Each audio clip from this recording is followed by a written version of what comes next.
The Schumer shutdown was never about health care or any other policy. It is about fear. The Democrats fear political retribution from the far-left activists in their party more than they fear the consequences of keeping the government closed for weeks on end. They fear political retribution from far-left activists more than families going hungry and workers missing paychecks. That is a fact that they are demonstrating day after day and vote after vote. You see House Speaker Mike Johnson there on this 35th day of the federal government shutdown. We just slid into the longest one ever.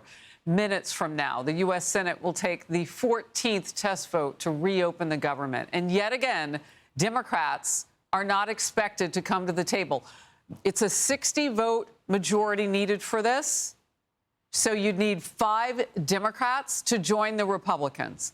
And they have sat on their hands 13 previous times. We will see on this 14th vote what they will do. People's lives are at stake. Their livelihoods are at stake.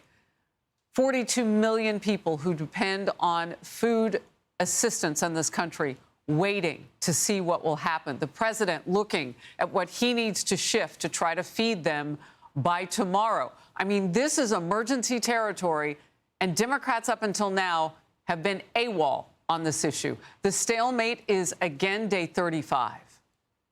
Flights are delayed across the country as air traffic controllers go without pay. And right now, the Secretary of Transportation, Sean Duffy, is talking again about this issue. You know, just a few days ago, he was at LaGuardia Airport, one of the busiest in the world. Tens of millions of people are unsure about putting food on the table, as I mentioned.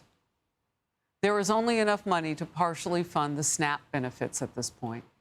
Senator John Kennedy. This thing's beginning to look like something my dog brought up. You know, I mean, it's a multiple vehicle pileup, but I don't know what else to do.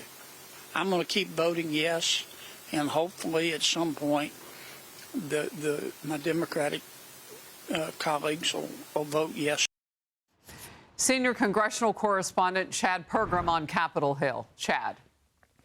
Harris, good morning. We have just broken a record. After midnight today, the government shutdown hit 35 days. That's the longest shutdown in U.S. history. In early October, Republicans predicted that Democrats would cave soon. It never happened. I don't think any of us expected that it would drag on this long. We didn't think we'd have to come in here every single day, day after day after day, and repeat the obvious facts to the American people and to put on display every day. The test vote in just a few moments is to break a filibuster and begin debate on a bill to fund the government through November 21st. But Senate Majority Leader John Thune says that bill is practically moot now. Democrats are carping about their demand for money to offset the cost of Obamacare. That's what they want in exchange for opening the government. The average American on ACA plan will pay 114% more out of pocket.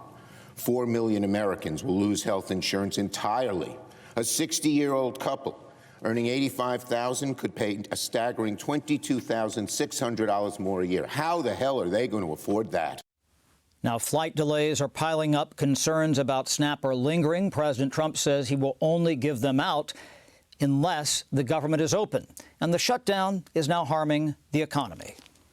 Small business owners are not getting $4 billion in small business loans to keep their doors open. How can the economy continue to grow? We are losing $15 billion a week in GDP because of this Democratic shutdown. Now, bipartisan senators are discussing an off-ramp, but even a deal would take days to advance through the Senate. Plus, they must sell it to the House. It's about the math, and it's unclear if there's a combination to unlock the shutdown box. Harris? Chad, thank you very much. In Focus now, I want to bring in Senator Katie Britt, Republican of the great state of Alabama, member of the Judiciary and Banking Committees. Senator, our reporter Chad Pergram just mentioned that funding would last, if you could get this vote, only until November 21st. So this has taken so long that even if Democrats say yes at this point, 5 of them join Republicans, and you can start opening the government again, November 21st is the date that the problem comes back. What happens on that date if the government shutdown goes beyond November 21st. Well, first off, Harris, it's absolutely ridiculous that we're in this position. I mean, you just heard and played Chuck Schumer talk about all of the damage that's being done across America because he is demanding a ransom payment to give these people an opportunity. That is absolutely despicable. If you take his words and what he is saying is happening to America, he and the Democrats could have made sure that none of this happened long ago. With the CR that we've given them, a clean CR, allowing them to open the government, allowing WIC to be funded, allowing no SNAP benefits to go not given out. It would allow military to be paid. It allows small business owners to be able to get these loans. It would allow America to keep moving and thriving, and they have chosen to put their own political advantage over the people that they serve. So, Harris, that's one thing that we've been talking about. I've been proud to take a lead in talking about actually doing appropriations bills. We are in this position because they are not passed. If you rewind to when Chuck Schumer was in charge, Chuck Schumer never put one appropriations bill on the floor. That's because he wanted to hoard all the power himself and not let the process play out. Unlike that, we actually had passed 3 appropriations bills prior to the August state work period.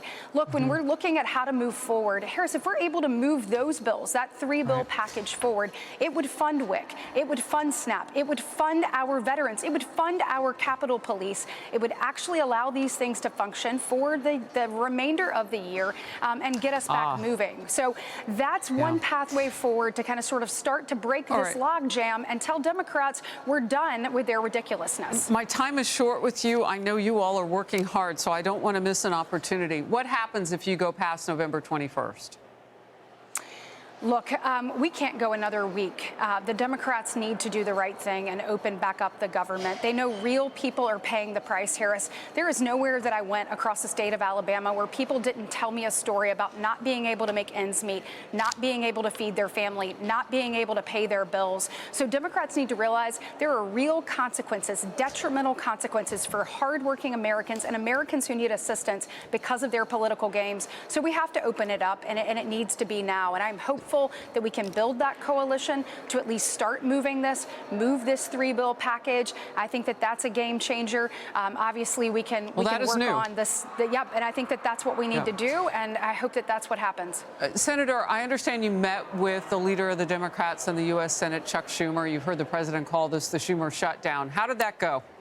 Yeah, look, it absolutely is the Schumer shutdown. And what we're talking about with Chuck is these appropriations bills and saying, look, we've got to do our job for the American people. We cannot drag our feet and allow them to pay the price. Was he receptive? The time for Democrats to act like adults is now. And look, I'm certainly not going to get into the details of the conversation, but I think that we had a fruitful conversation. And look, those conversations are ultimately what breaks the logjam and allows our government to function. Now, those are powerful words that you just spoke. Breaks the logjam. I mean, the fact that you are feeling now that you can say that, I mean, maybe we can get someplace as a country. Thank you for the work that you're doing to push. Senator Britt, thank you. Hey everyone, I'm Emily Campagno. Catch me and my co-hosts Harris Faulkner and Kaylee McEnany on Outnumbered every weekday at 12 p.m. Eastern, or set your DVR. Also, don't forget to subscribe to the Fox News YouTube page for daily highlights.